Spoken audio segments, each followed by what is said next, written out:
The first thing I saw when I walked into my house that night was the red stiletto lying on the floor. Just one. It sat there in the dim hallway light, carelessly abandoned like it had been kicked off in a hurry. Emily didn't own red stilettos. She wasn't the type. She liked neutrals, beige, black, white, safe colors. This shoe? This was bold. This was trouble. My brain did that thing where it tries to explain away the obvious. Maybe she bought new shoes. Maybe her sister left it here. Maybe then I heard it. A low chuckle. A man's chuckle. The sound came from upstairs, muffled behind our bedroom door. My body moved before my mind caught up. I took the stairs 2 at a time, my pulse hammering so loud I barely heard my own footsteps. I wasn't thinking. I wasn't planning. I was just going. I grabbed the door handle and twisted. Locked. A pause. A shuffle. Then Emily's voice, breathless but sharp. "Are you serious right now?" Something inside me snapped. I slammed my fist against the door so hard it rattled in its frame. "Open the goddamn door, Emily." Silence. Then, too late, way too late, the sound of scrambling. Sheets rustling. The unmistakable shuffle of someone trying to put their clothes back on in a hurry. I stepped back, heart pounding, and then I kicked the door open. And there she was, Emily, my wife, standing next to him. A man I had never seen before in my life, shirtless, his pants half-buttoned, frozen like a deer in headlights. Emily, in nothing but a silk robe, arms crossed over her chest, staring at me like I was the one intruding, like I was the problem. I waited for something, an explanation, an apology, a single ounce of shame. Instead, she scoffed, rolling her eyes like I was a child throwing a tantrum. "Oh my God, Adam, can you stop being so dramatic?" I couldn't speak. The room felt too small, my own breath too loud. The sheets on the bed were messy, twisted, and I knew that less than a minute ago, my wife had been in them with this man, and she was grinning, not nervous, not guilty, amused. That was when I knew this wasn't a mistake. This wasn't a one-time thing. Emily wasn't sorry. Emily didn't care. And I was about to burn our whole world to the ground that I don't know what I expected in that moment. Tears, excuses, panic, maybe a pathetic attempt at covering herself up, scrambling for some shred of dignity. Anything but that smirk. Emily didn't look like a woman caught in betrayal. She looked bored, like I had interrupted something trivial, like I was the one making a scene. She leaned against the dresser, one perfectly manicured hand lazily adjusting the tie on her silk robe, her bare thigh still visible through the slit, like I didn't just catch her cheating in our bed. And the guy, he had the audacity to start laughing. A quiet, nervous chuckle at first, but when Emily arched an eyebrow at him, he grinned, shaking his head. "This is awkward," he muttered under his breath. I saw red. I wasn't thinking. My fist clenched, and before I could stop myself, I lunged at him. Hard. He wasn't ready. I caught him square in the jaw, knocking him backward into the nightstand. A lamp crashed to the floor, glass shattering across the hardwood. He groaned, gripping his face. "Jesus, man. What the hell?" Emily shrieked, stepping between us. "Oh, grow up, Adam. What are you, 12? I took a step back, panting, my entire body shaking. The rage in my chest wasn't just anger. It was something deeper, something uglier. Emily folded her arms, staring at me like I was some kind of embarrassment, like I was the villain. "You're pathetic," she spat. "Honestly, I was going to tell you soon anyway. But no, you just had to make it dramatic." My pulse roared in my ears. My hands trembled at my sides. "Tell me what?" Her smirk widened. She tilted her head, eyes gleaming like she was enjoying this, enjoying my pain. "That we're over," she said, voice dripping with amusement. "That I'm done pretending. That you and I," she gestured between us. "We haven't been a real couple in years." The words hit like a gut punch. But she wasn't done. She turned, sauntering over to the bed, the same bed she had just defiled with the stranger, and sat down, crossing her legs. "You're so boring, Adam," she sighed. "So predictable. So safe. I stayed with you because it was convenient, but come on, you had to see this coming." I stared at her, chest rising and falling. Convenient. My voice was barely above a whisper. She shrugged. Yeah. A house, a stable paycheck, no surprises. You were fine. But this. She gestured to the guy still rubbing his jaw, glaring at me. This is fun. I almost laughed. Fun. She threw away nearly a decade of marriage for fun. I swallowed hard, forcing myself to stay calm, to breathe. How long? Emily sighed, like this was exhausting for her. Does it matter? I said nothing. She rolled her eyes. Fine. A year. I blinked. A year. A whole year. I had been waking up next to this woman, kissing her goodnight, making her coffee in the morning, thinking we were building a life together, and she had been sleeping with someone else for an entire goddamn year. I inhaled sharply, forcing down the nausea rising in my throat. My voice came out hoarse. How many? That smirk returned, sharp and cruel. Do you really want to know? Something in me shattered. I turned on my heel and walked out. Not because I was weak. Not because I was running away. Because I wasn't done. Not yet. I walked out of that bedroom, but I wasn't leaving. Not yet. My heart was pounding so hard I could feel it in my throat. My fists still clenched from the punch I landed on that smug bastard's jaw. I wanted to turn around, storm back in there, destroy everything. The bed, the nightstand, the walls, anything that had been tainted by her betrayal. But I wouldn't give Emily the satisfaction of seeing me snap. Not yet. Instead, I walked downstairs, my breaths ragged, my mind racing 100 miles per hour. My house, our house, suddenly felt unfamiliar, like I was standing in someone else's living room. The pictures on the walls, the stupid scented candles she insisted on buying, the throw pillows I always thought were useless. It was all fake now. A life built on lies. I grabbed a whiskey bottle from the cabinet, my hands still shaking as I poured a drink. The amber liquid swirled in the glass, but I didn't take a sip. I just stared at it, my reflection distorted in the glass. A year. How many? Her voice echoed in my head. Do you really want to know? That smirk. That goddamn smirk. My knuckles turned white around the glass. She had enjoyed telling me. She had relished in it. The rage simmered in my chest, hot and suffocating. I wasn't done. Footsteps. Soft, deliberate, coming down the stairs. I knew it was her before she even spoke. Are you going to sulk all night? Her voice was light, teasing.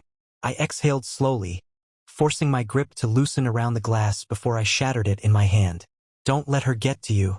She walked into the kitchen, draping herself against the counter like nothing happened, like she didn't just detonate a nuclear bomb on our marriage. Her silk robe was still loose, her collarbone visible, a mocking reminder of what she had been doing upstairs with another man. I turned to face her. Why are you here? She tilted her head. I live here, remember? Not anymore, you don't. But I didn't say it. Not yet.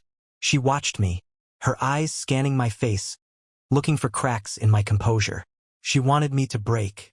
Adam, she sighed, crossing her arms. You're acting like a child. People cheat. It happens. I let out a breathless laugh. People cheat. I repeated, my voice shaking with disbelief. That's your excuse? She shrugged, like we were discussing a parking ticket. Yeah, and if you weren't so uptight all the time, maybe you'd understand why. I stared at her. So, it's my fault now? She gave me that infuriating smirk again. You're just boring, Adam. Predictable. No passion. No excitement. And I need more. More. More than 9 years. More than everything we built. More than the man who loved her unconditionally. I swallowed the lump in my throat, inhaling sharply through my nose. I wanted to scream at her. I wanted to demand answers. But what was the point? She had already made up her mind. I'm filing for divorce, I said, my voice cold, flat. For the first time, her smirk faltered. I saw it just for a split second, a flicker of something behind her eyes. Surprise, like she hadn't expected me to say it out loud. Then, just as quickly, she recovered, rolling her eyes. Oh, please, you don't have the guts. I stepped closer, watching her carefully. Don't I? Silence. Then she chuckled. A slow, mocking sound. You'll regret it, she purred. I'll take everything, Adam. The house. The money. You won't win. I smiled. A slow, deliberate smile. Watch me. And with that, I turned and walked away. Because Emily had no idea who she was messing with. I didn't sleep that night. Emily didn't leave either. She had the audacity to go back upstairs, back to our bed, as if nothing had happened. As if I was the one overreacting, like I had just discovered a misplaced receipt and not a year's worth of betrayal. I sat in the dark, sipping the whiskey I had poured hours ago, watching the ice melt into golden swirls. My mind was a storm, but underneath the anger, underneath the heartbreak, there was something else. Quiet, deadly resolve. Emily thought she had won. She thought she was in control. She was wrong. At exactly 6 a.m., I stood, stretched my stiff muscles, and walked upstairs. The bedroom door was wide open. She was sprawled across the bed, tangled in the sheets. My sheets, peaceful, unbothered. I grabbed a suitcase from the closet and started packing. Not for me, for her. The sound of the zipper made her stir. She groaned, blinking against the morning light, then sat up, rubbing her eyes. When she saw what I was doing, she frowned. "What are you doing?" I didn't answer. I folded one of her dresses, not gently, and shoved it into the suitcase. "Adam." Her voice was sharper now, annoyed. I grabbed her heels, her stupid designer makeup bag, and tossed them in two. "Are you deaf?" she snapped. "I asked you what the hell you're doing." I finally looked at her. "Packing your stuff." She stared at me like I had lost my mind. Then, to my absolute fury, she laughed. "Oh, you're serious?" She chuckled, shaking her head. "You really think you're throwing me out?" I zipped up the suitcase and straightened, locking eyes with her. "Yes," she snorted. "This is my house too, genius." "No, Emily. It's mine." She rolled her eyes, swinging her legs over the edge of the bed. "We bought it together, dumbass. My name's on the deed." I smiled. She was wrong. See, Emily was never good with finances. She liked spending money, but she never paid attention to where it came from. She never cared about the fine print, the legal documents, the details. I did. I stepped closer, enjoying the way her confidence faltered just a little.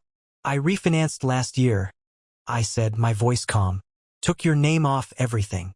Her lips parted. "What?" I nodded. "You heard me. Your name? Not on the house. Not on the cars. Not on anything."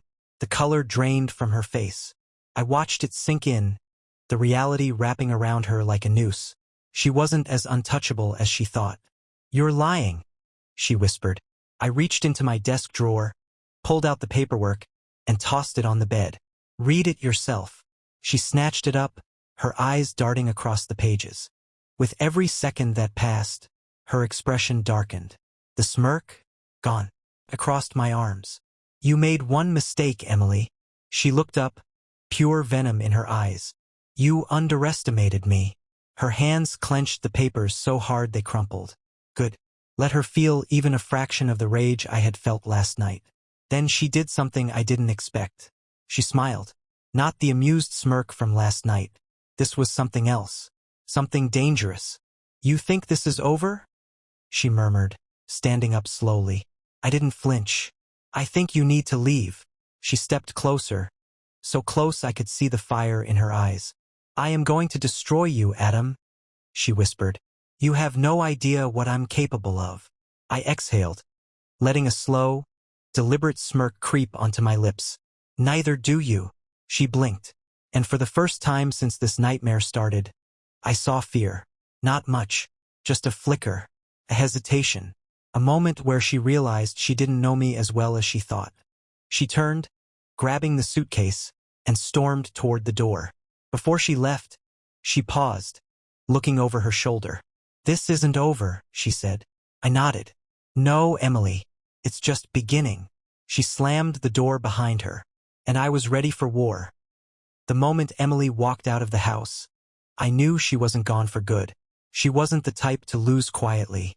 I watched from the window as she dragged her suitcase to her car, her shoulders tense, her hands gripping the handle too tight. She wasn't just leaving. She was plotting. I could see it in the way she hesitated before getting in the way she tapped her manicured nails against the door before slamming it shut.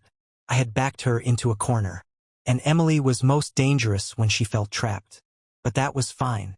I wasn't afraid of her anymore. She struck 3 days later.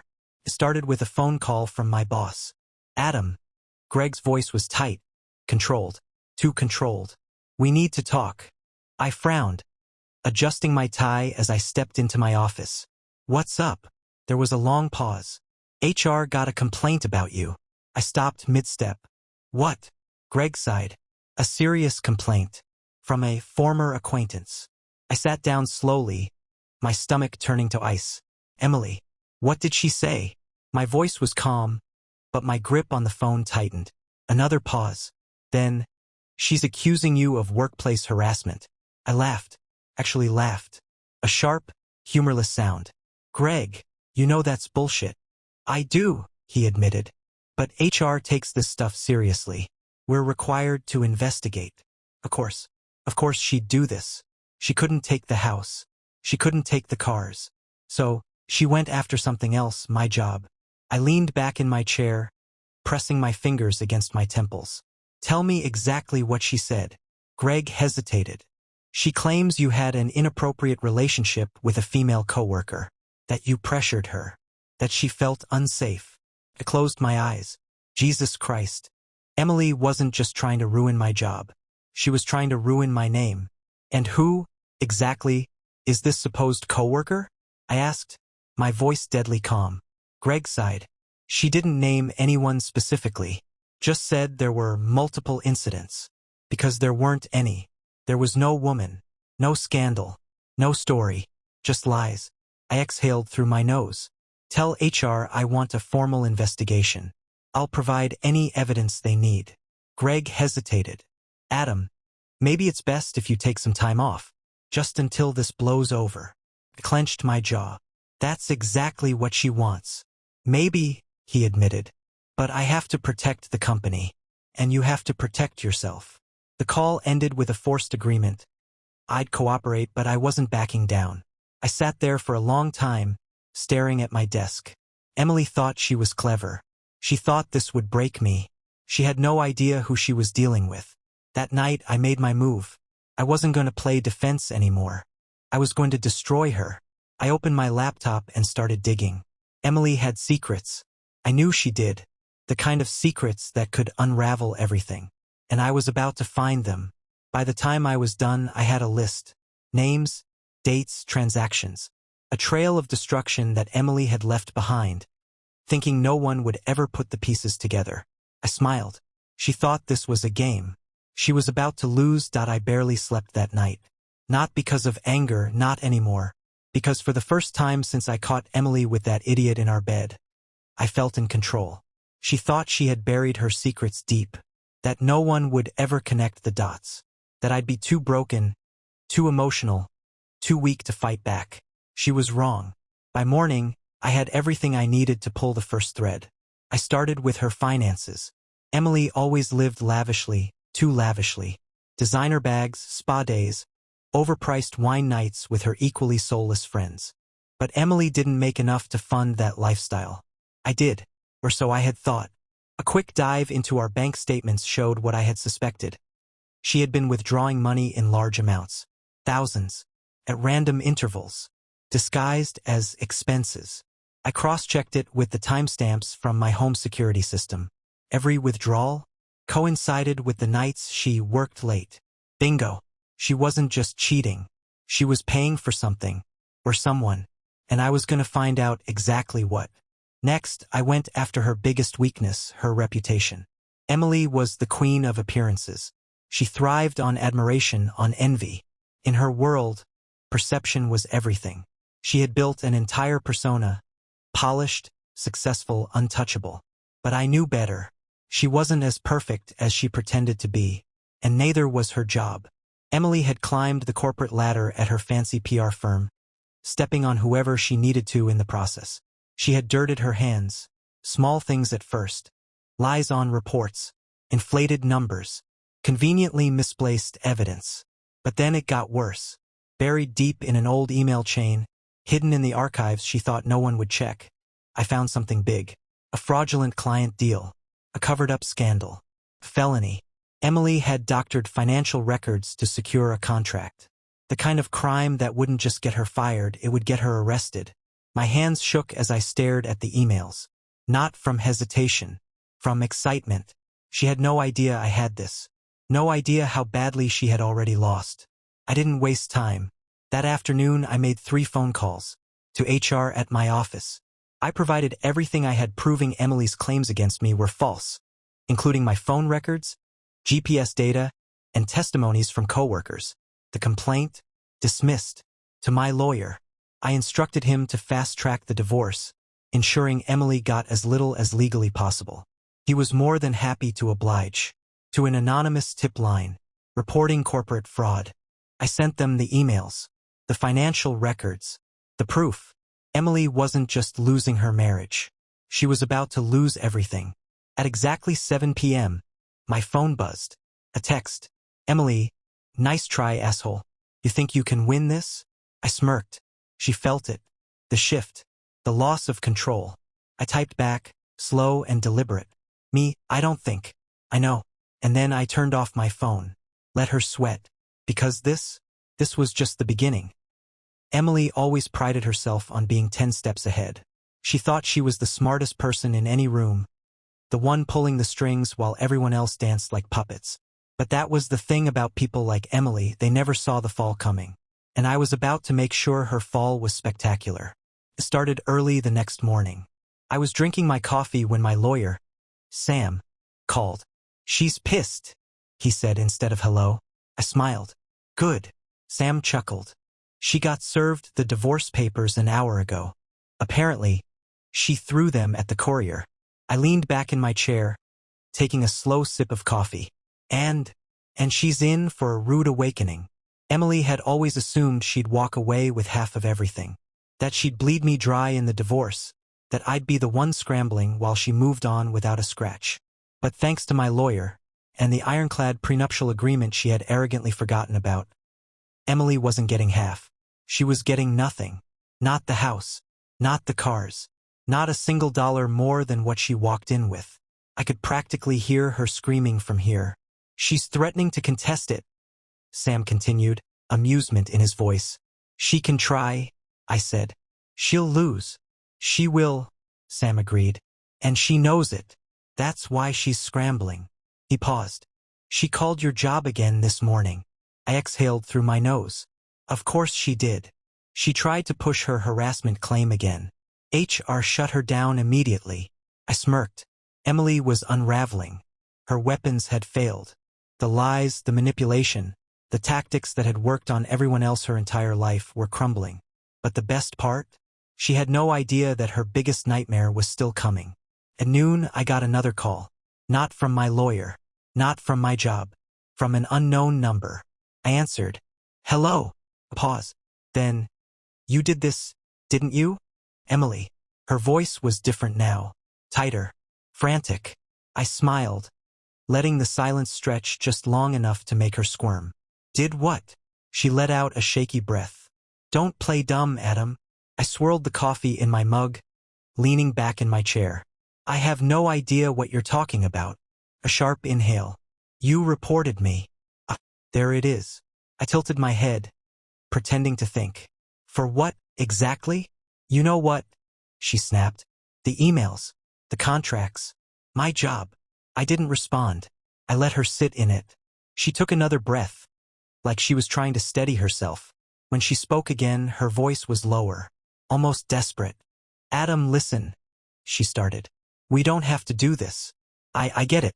Okay? You're hurt. But this? You don't want to do this. I almost laughed. Now she wanted to talk. Now she wanted to negotiate. After humiliating me. After cheating on me for a year. After trying to destroy my career. Now she was scared. And that was satisfying. I stayed quiet. Let her keep talking. Just drop it, okay? She said. The divorce, fine. Whatever. Take the house. Take the car. I don't care. But just let this go. And there it was. Fear. Not fear of losing me. Fear of losing herself. Her reputation. Her job. Her perfect little world. I stood, walking toward the window, staring out at the city below. Then I said, calmly, no silence, a shaky breath. Adam, please. I'm not saving you, Emily. Her breath hitched, like she wasn't used to hearing those words, like she had never been told no before. You made your choice, I said, voice steady, and now you get to live with it. She exhaled, long and shaky. You don't know what you're doing, she whispered.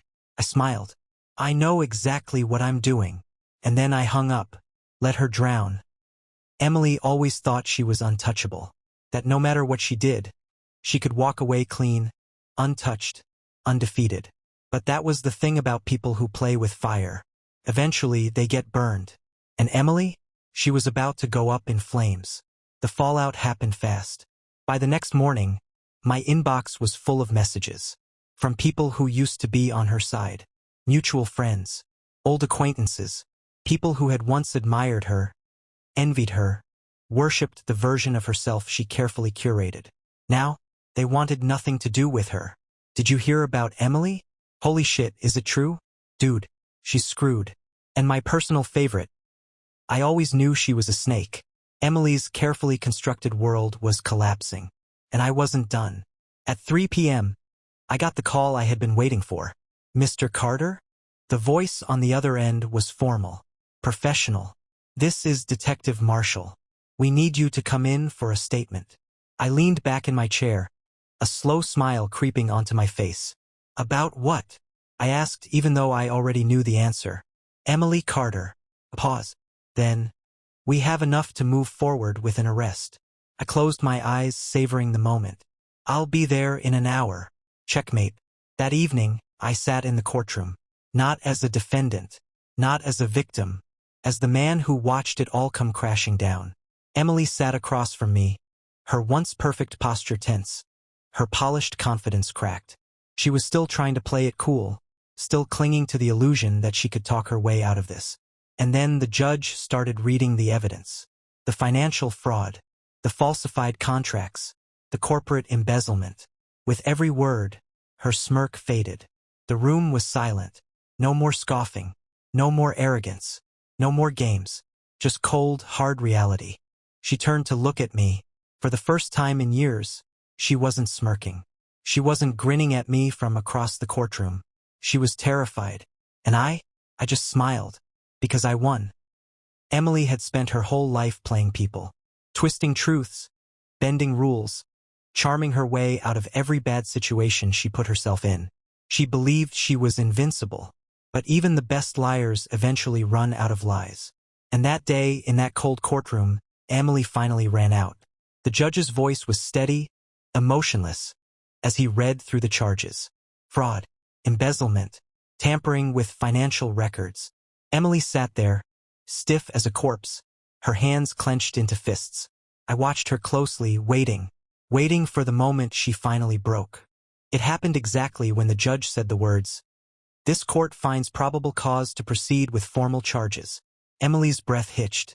Her lips parted slightly, her pupils blown wide with shock. She had lost. And for the first time since this whole mess started, she knew it. After the hearing, I stepped outside, inhaling the crisp evening air.